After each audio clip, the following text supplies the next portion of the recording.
So next topic is why do transition metal form colored compounds? ये जो भी D block के सारे एलिमेंट्स हैं इनके जो भी कंपाउंड बनेंगे दे आर कलर्ड. ठीक है. सो जो एस एंड पी ब्लॉक के कंपाउंड होते हैं कई बार कलर्ड नहीं होते, जैसे जो NaCl है, NaCl हमारा वाइट सॉल्ट है. ठीक है. बट जो डी ब्लॉक के कंपाउंड बनेंगे ना, आयरन के, स्कैंडियम, टाइटेनियम, वनेडियम, इन सब के कंपाउंड क्या है? कलर्ड है. क्यों इसके कंपाउंड कलर्ड हैं? सो इसके लिए हम स्टडी करेंगे. ठीक है. एक्चुअली में क्या होता है, डी ब्लॉक में क्या प्रेजेंट है? 5d orbitals. क्या प्रेजेंट है? आपको पता है ना 5d ऑर्बिटल्स हैं. कौन कौन से डी ऑर्बिटल? सबसे पहले देख लीजिए. डी ऑर्बिटल्स हैं dxy, dyz, dzx, dx2y2 and dz2. इतना समझ में आया? डी ऑर्बिटल जो है उसमें 5 डी ऑर्बिटल्स होते हैं. कौन कौन से हैं? dxy, dyz, dzx, dx2y2 and dz2. जब मेटल आयन जो है ग्राउंड स्टेट में है, ग्राउंड स्टेट मतलब ओनली आयरन इज देयर, अब कोई कंपाउंड नहीं बना उसका, सिर्फ आयरन है. When only iron is there तब क्या है, इसके जो पांचों डी ऑर्बिटल्स हैं वो है डीजेनरेट. डीजेनरेट वर्ड का मतलब है दे हैव सेम एनर्जी.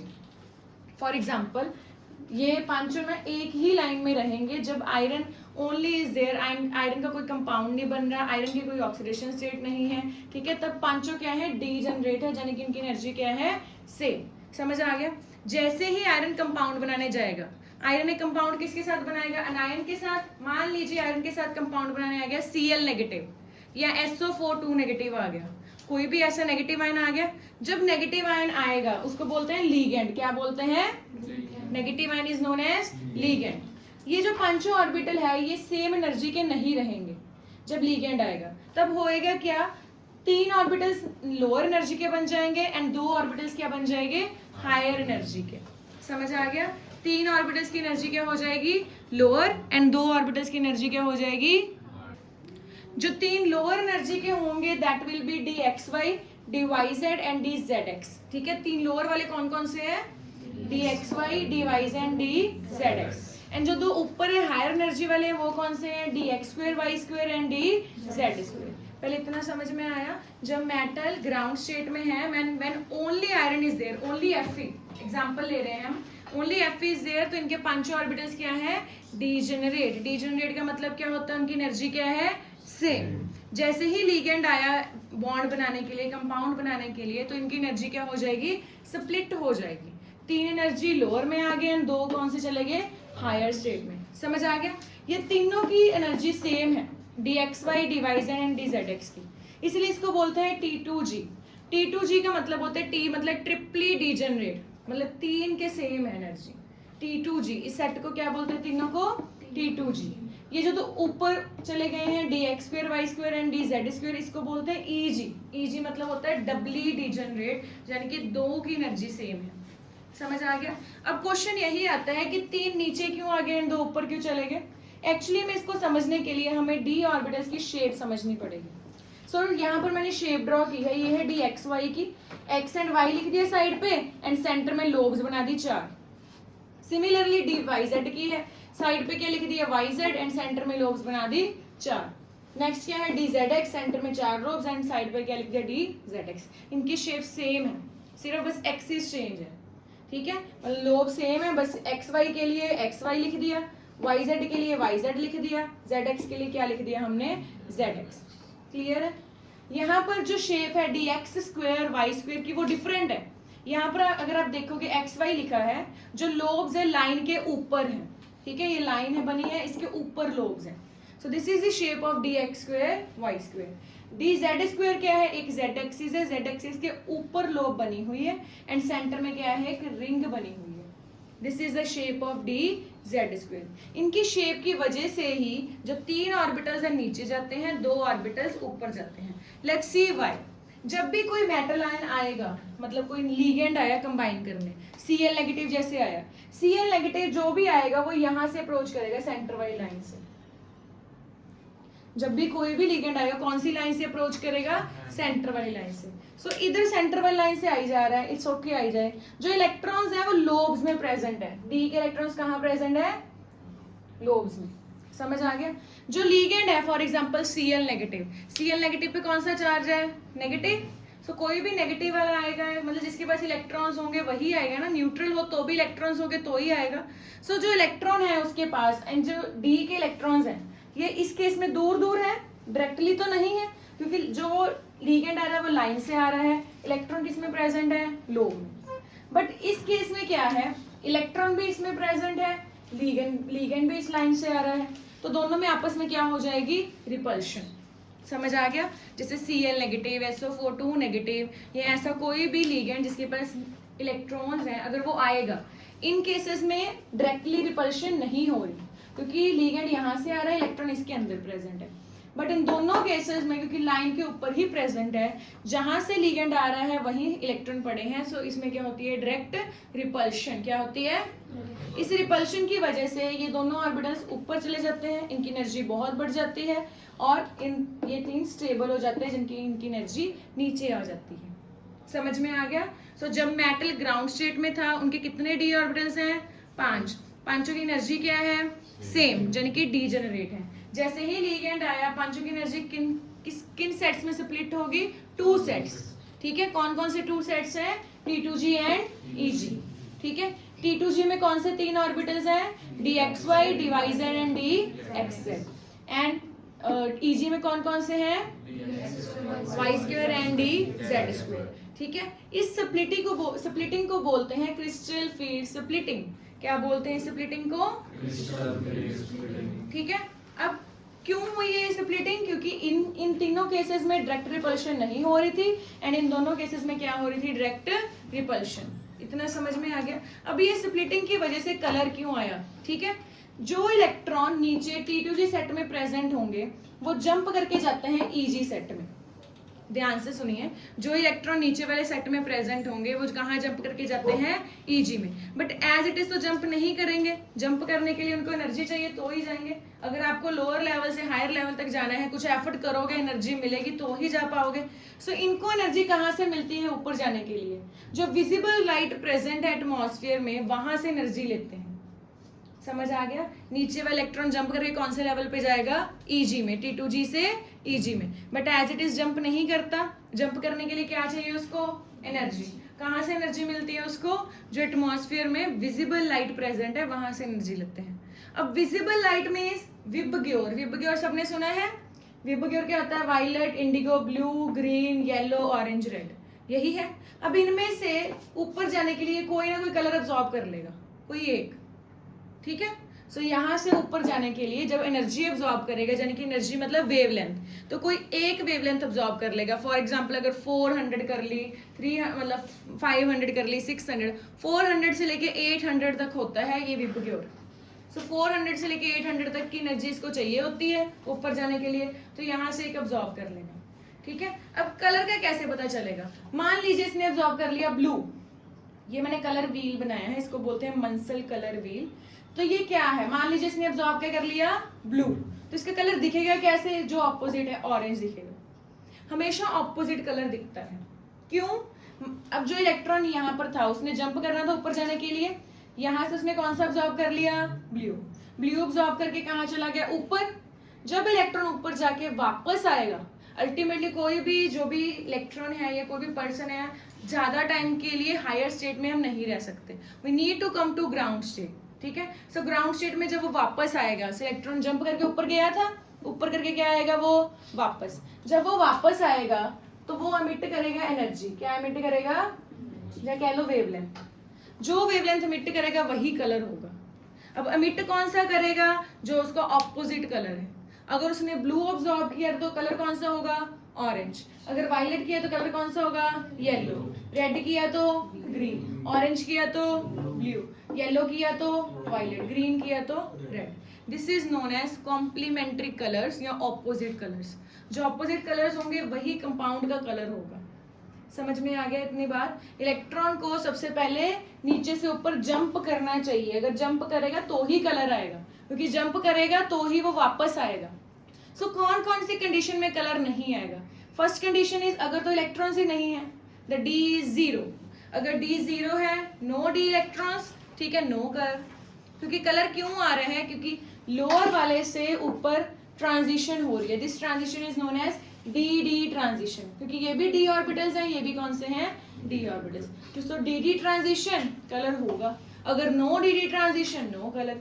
तो कौन कौन से केसेस में no d d transition, if there is d zero, मतलब डी में इलेक्ट्रॉन्स ही नहीं है, and if d is fully filled, अगर ये पूरे का पूरा भरा ही हुआ है, ठीक है, देन ट्रांजिशन के लिए जगह ही कहाँ है, then there will be no colour.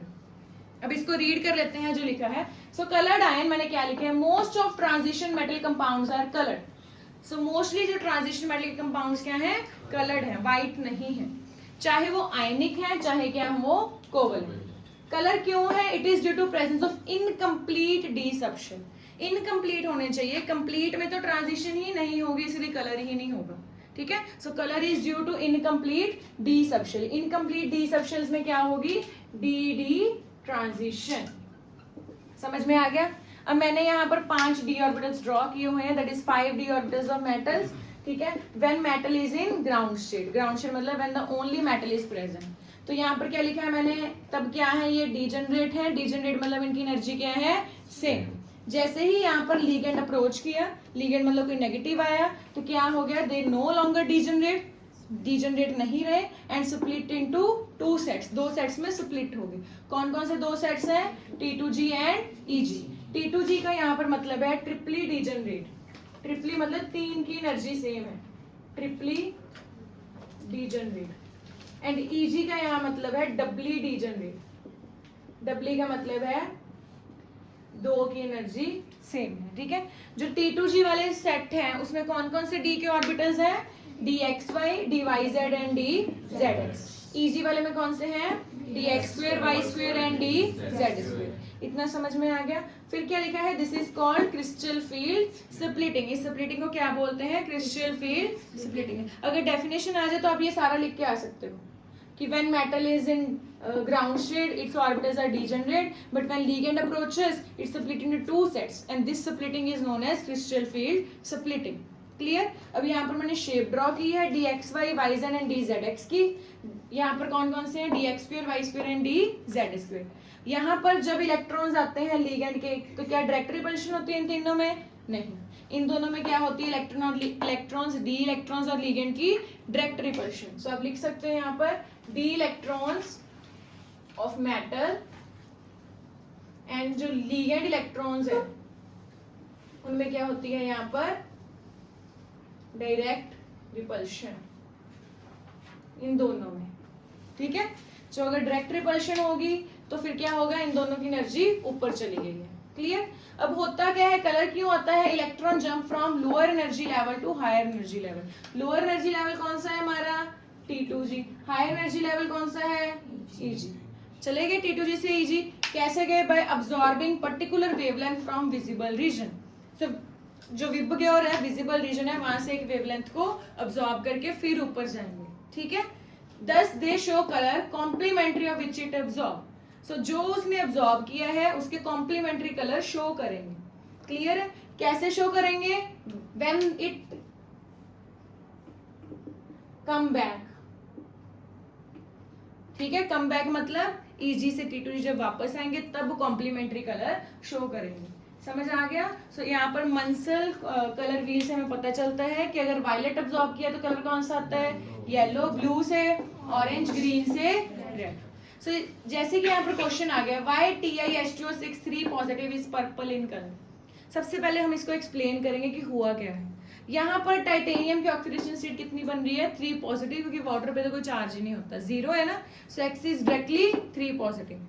So titanium 3 positive का मतलब क्या है, स्कैंडियम टाइटेनियम सेकंड नंबर पे आता है। 3 पॉजिटिव मीन्स 3 इलेक्ट्रॉन बाहर निकाल दो। टाइटेनियम है क्या था, 3d2 4s2, 3 इलेक्ट्रॉन चले गए तो क्या बन गया ये 3d1, मतलब 1 इलेक्ट्रॉन प्रेजेंट है यहाँ पर, मैंने इधर ही शो किया हुआ है।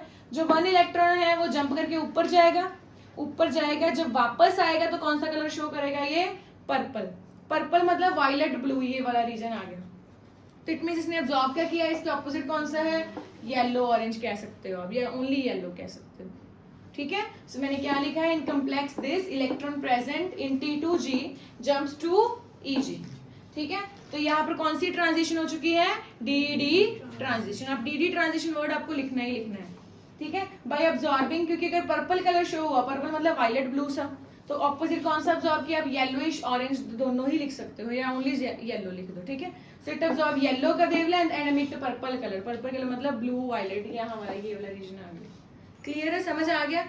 अब क्वेश्चन ये पेपर में बनता है कलर वाला, ठीक है, कि ये वाला कंपाउंड कलर्ड क्यों है। अगर आपको पूछ ले कलर्ड क्यों है, आप सीधा लिख के आ सकते हो डीडी ट्रांजिशन कलर, जिसमें कलर है तो डीडी ट्रांजिशन, जिसमें नो कलर मतलब नो डीडी ट्रांजिशन। अब नो डीडी ट्रांजिशन किस किस में हो सकती है, जैसे स्कैंडियम, स्कैंडियम के एटॉमिक नंबर 21, कन्फिगरेशन क्या बनती है Ar18 3d1 4s2। अगर स्कैंडियम 3 पॉजिटिव की बात करें, 3 इलेक्ट्रॉन चले गए तो क्या बन गया 3d0। टाइटेनियम 4 पॉजिटिव भी क्या बन गया 3d। If no d electrons, d में इलेक्ट्रॉन्स ही नहीं है तो जंप कौन करेगा, so no d electrons, no d transition, no colour. समझ आ गया। सो ये क्वेश्चन पेपर में आराम से बनता है, why scandium 3 positive is colourless. आप लिखोगे because it has no d electrons, so there will be no d transition and hence it is colourless. Same answer for Ti4 positive. And जो fully filled है, fully filled कौन कौन से हैं, जैसे zinc Zn2 positive, zinc की configuration क्या है 3d10 4s2, 2 इलेक्ट्रॉन चले गए तो भी क्या बचा 3d10। जिंक के नीचे कौन है, कैडमियम एंड मरकरी, ये भी क्या है फुली फिल्ड। कॉपर 1 पॉजिटिव, क्या है इसकी कन्फिगरेशन 3d10 4s1, अगर 4s1 वाला एक चला गया तो क्या बच गया 3d10। कॉपर के नीचे कौन है, सिल्वर एंड गोल्ड, ठीक है, ये भी क्या है फुली फिल्ड। अगर ये सारे के सारे फुली फिल्ड हैं, फुली फिल्ड मतलब जंप करने के लिए स्पेस ही नहीं है, पूरी जगह ही भरी हुई है। So if they are fully filled, no d transition, no colour. So जहां पर सिंपल सी ट्रिक है, जहां पर आपको कलर का पूछ ले कि दैट कंपाउंड कोई भी आ जाए इस कलर, तो आप क्या लिखोगे, there occurs d transition, it is coloured. अगर आपको आ जाए कि यहाँ पर कोई भी कलर नहीं है, इट इज कलरलेस, तो आप सिंपल लिख सकते हो no d transition, no colour. ये आंसर्स वो लिखते हैं कि जब हमें होता है कि हमें आता नहीं है, हमें कम पढ़ के भी अच्छे मार्क्स लेने हैं, then you can write that.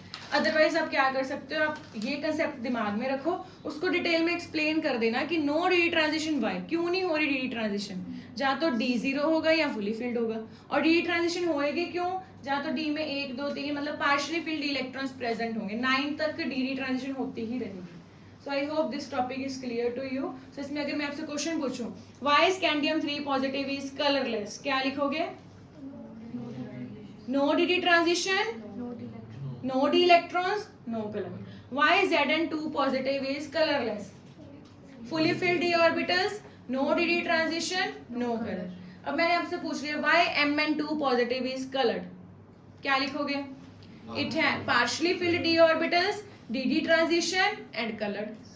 समझ आ गया ना। ऐसे कुछ भी क्वेश्चन रैंडम पूछ सकती हूँ मैं, जैसे मैंने आपसे पूछ लिया, ठीक है, कि why Fe3 positive is colored, partially filled d orbitals, d transition and colour. So इसके क्वेश्चन सारे क्लियर है, बस ऐसे ही आपको एक्सप्लेन करना है। अगर आपको पूछ ले कि पर्टिकुलर कलर के बारे में कि इसका पर्टिकुलर कलर ही क्यों आया, इसका ब्लू क्यों आया, इट मींस इसने कौन सा अब्सॉर्ब किया होगा ऑरेंज, इसका रेड क्यों आया, कौन सा अब्सॉर्ब किया होगा ग्रीन। अगर मिक्स कलर कह दे तो मिक्स करके बता देना। समझ आ गया बच्चे। So this is it for this topic.